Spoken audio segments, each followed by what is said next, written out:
Olá, no quadro Entrevista de hoje, nós estamos aqui em clima de Copa do Mundo e estamos aqui com um árbitro de futebol. Kleber José de Mello, 16 anos de carreira, super experiente.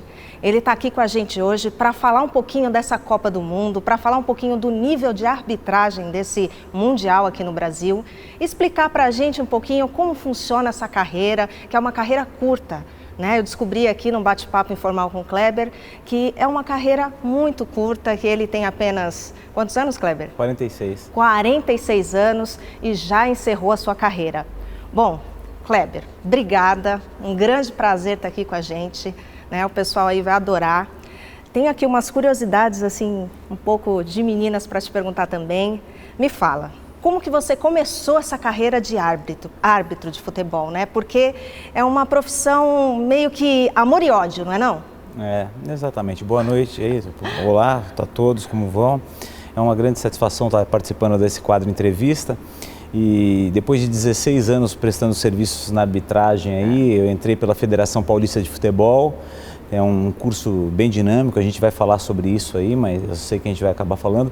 E aí passa para a CBF e a gente fica almejando um espaço, que é o espaço de chegar até a FIFA, E eu, na minha carreira, aguardei ansiosamente esse espaço. E depois que você passa de uma certa idade, você deixa de ter a chance de ser um árbitro FIFA. Entendi. Então, qual a idade mínima, assim, para começar? Como é que faz? Tem uma escolinha? Porque hoje os jogadores novos e tal têm uma escolinha. Tem uma escolinha? Eu tentei a carreira, eu entrei na arbitragem já com 26 anos de idade. 26 anos. Fazia minha carreira profissional, entrei na arbitragem com 26.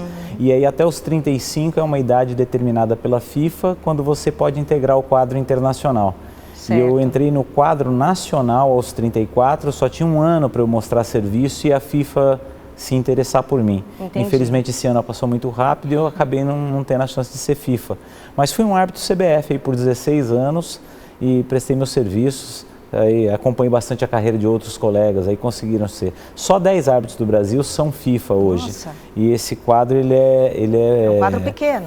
Ele é reciclado a cada período. Todo ano, no final de um período de cada ciclo de 12 meses, a FIFA decide quem continua ou quem é substituído. Nossa. E para isso tem um teste, ou não?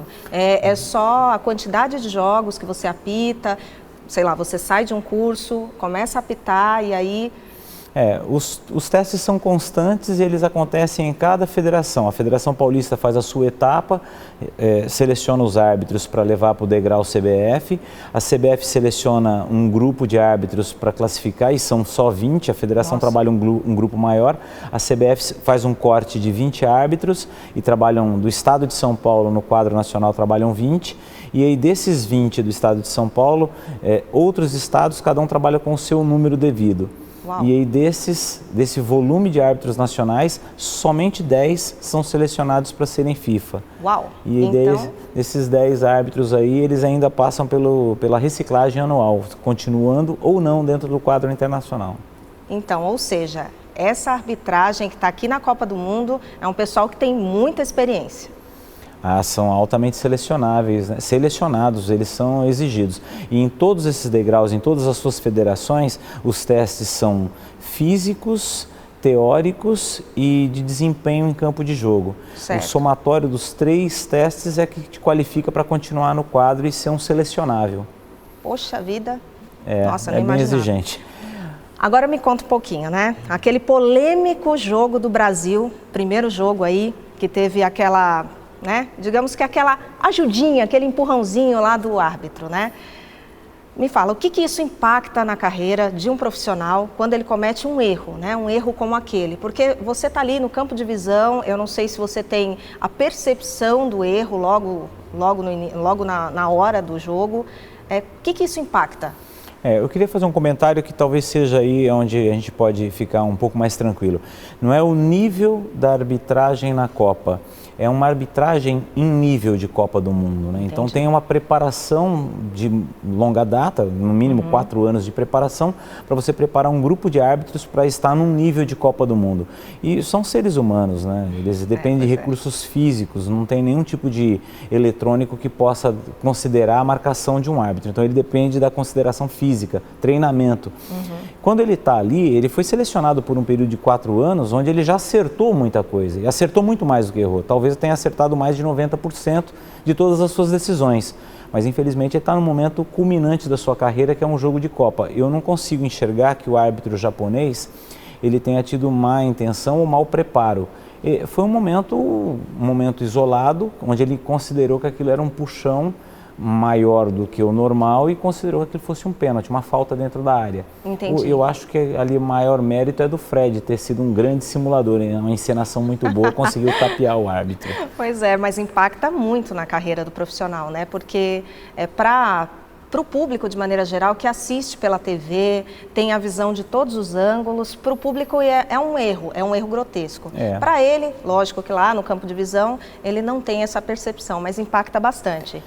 Dentro da FIFA, por exemplo. Eu entendo o que você está dizendo, mas quando um cidadão, um árbitro, já chegou no nível de FIFA e está numa Copa do Mundo, tem muita coisa que já foi deixada pelo caminho. As dúvidas, a falta de capacidade, a falta de treino, a falta de percepção de jogo, ficou pelo caminho já. Isso já foi anulado pelos critérios de análise para levar ele até a Copa. Entendi. Naquele momento, não vai pesar para a carreira dele acertar ou não uma única jogada, vai pesar muito mais o conteúdo do jogo, o que ele está decidindo em prol de uma partida isenta de dúvidas. A marcação do pênalti por si só não consegue denegrir a imagem desse cara, desse profissional que se dedicou. Aliás, dizendo de profissional, todos os árbitros em atividade na Copa do Mundo têm profissões principais além da arbitragem. A arbitragem é um hobby para todos, como sempre foi para mim. O árbitro japonês, ele é o único que é o árbitro profissional do futebol, um árbitro profissional do futebol de campo. Ou seja, super qualificado. Ele é o único da Copa, do grupo de árbitros que está lá, ele é o único que é profissional de futebol. Não tem outro trabalho. Então, para a FIFA, isso não impacta dentro da FIFA na carreira dele? Não acredito que impacte, mesmo porque eu já vi ele em outros jogos trabalhando e ele continua e deve apitar mais jogos, porque ele é um árbitro de qualidade de média para cima, ele deve apitar mais jogos. Não acredito que a FIFA vá considerar aquilo como uma pena para ele e falar assim, olha, você será penalizado. Entendi. Houveram arbitragens piores que a dele já nos jogos que eu acompanhei. Pois é, que bom que você tocou nesse assunto. Hoje, né, depois de assistir todos os jogos e com esse monte de surpresas aí, a saída da Inglaterra, a saída da Itália, né? Também da Copa do Mundo, como você avalia a arbitragem de maneira geral? Qual é o pior árbitro? Na sua opinião, não o pior, mas talvez o menos qualificado, o que precisa aí de uns ajustes, na sua opinião? É difícil, porque a pergunta é muito delicada, né?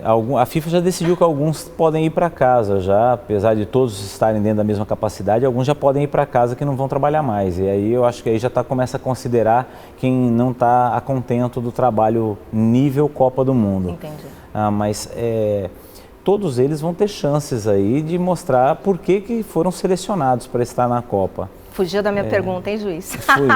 Não estou sendo corporativo porque eu não estou mais em atividade, mas não gostaria de criticar alguém por um erro ou uma falha isolada. Tá certo. Mas hoje, qual foi o jogo que você mais se empolgou na Copa do Mundo? Tiveram alguns jogos aí que foram bem emocionantes. Eu acho que o que mais me surpreendeu e a todos foi Holanda e Espanha, o 5-1, né? E o mais difícil? De se apitar ou não? Não acredito que tenha sido dificuldade. Eu acho que foi surpresa mesmo como capacidade de federação, né? A Espanha era uma grande esperança para a Copa e de ser uma surpresa, de chegar arrasando e massacrando os adversários. Tomou logo de cara 5-1, foi um banho de água fria, né? Entendi. Surpreendente. Também achei. Também achei. Bom, olhando um pouco aí para esses lindos estádios. Na sua opinião, qual que é o estádio que mais atende o padrão FIFA? Muito dinheiro foi investido e a grande surpresa é os estádios terem ficado realmente prontos na data certa, né? Isso foi uma promessa dos governos, todo mundo acreditava que isso fosse acontecer e realmente aconteceu. O que mais me impressiona por capacidade, por imponência, é o da Amazonas. O estádio da Amazônia lá é um estádio que, para mim, foi muito imponente. Um estádio que ficou pelo estado do Amazonas não ter nem futebol profissional, não participar de nenhum campeonato expressivo, ter um estádio daquele porte, me causa a seguinte sensação, ao inverso do que a gente avalia. Se nunca teve futebol, por que tem um estádio? Aí eu trago a segunda análise. E quem sabe agora seja o grande pontapé para lá realmente ter um time de capacidade e incentivar os amazonenses a disputarem campeonatos e fazerem times competitivos para surpreender o resto do país, né? E ampliar também, né, o campeonato brasileiro aí para esses outros estádios, eu acho que pode ser uma boa também. Esse é o propósito principal, né, dos governantes, de levar o futebol além do eixo Rio-São Paulo, que é o nosso vício, né, e a nossa tradição de considerar Rio-São Paulo como o grande eixo do futebol. Bacana, bacana. Bom, eu tenho uma curiosidade. Aqueles cartões, o vermelho e o amarelo, né? Eu fiquei sabendo aí de bastidor que você pode até escrever a lápis com ele molhado, você pode molhar. Eu quero ver, eu não conheço, gente, eu não conheço. Por acaso eu tenho um par deles aqui, são os cartões oficiais. A gente tem aqui um parzinho, eles são oficiais. Ele tem duas curiosidades que eu gosto de falar bastante. Enquanto você olha, eu vou falando sobre as curiosidades. São muito legais, gente, ó. Ele tem duas curiosidades. Essas cores incandescentes dele é para ele refletir, né, e reagir à iluminação do estádio, que é para o cartão, se fosse para dar só para o jogador, seria muito simples, você falar, você está com o cartão. Mas em 70 foi implantado o padrão cartão para sinalizar para toda a plateia e os demais jogadores que aquele cidadão estava sendo advertido com o amarelo ou o vermelho. Então essa cor muito incandescente legal. É por isso. E a outra curiosidade máxima que eu acho dele é o fato de ele escrever até debaixo d'água, né? Você está chovendo e com uma lapiseira ali você resolve todo o problema. Escreve. Gente, nossa, sensacional. E tem um nome aqui, ó, Kleber José de Mello. Não dá para vocês verem porque está um pouquinho longe, é pequenininho, mas tem o nome aqui do árbitro, tem a logomarca da CBF, da Federação Paulista. É bem bacana, gente. Você vê lá pela televisão, você acha que é um negócio, uma cartolina, né? Vamos falar assim. Mas é um negócio muito bacana. Gostei, eu acho que vale a pena. Cartão vermelho. Prazer estar aqui, Val. Já que você gostou tanto, esse par fica seu. É um brinde para você. Obrigada. Então, Kleber, muito obrigada por essa oportunidade. Valeu mesmo para a gente entender aí um pouquinho sobre arbitragem. Eu acho que foi uma oportunidade muito bacana. Espero contar com você aqui de novo, viu? Eu é que agradeço a oportunidade de estar aqui no entrevista dessa semana. Espero ter mais oportunidades. Eu acho que o assunto arbitragem, ele é um assunto que ainda tem algumas coisas para serem ditas. A gente tem novas oportunidades, falaremos sobre isso. E eu não vou dar cartão vermelho para você, porque você é sensacional. Obrigada, gente. Obrigado. Valeu.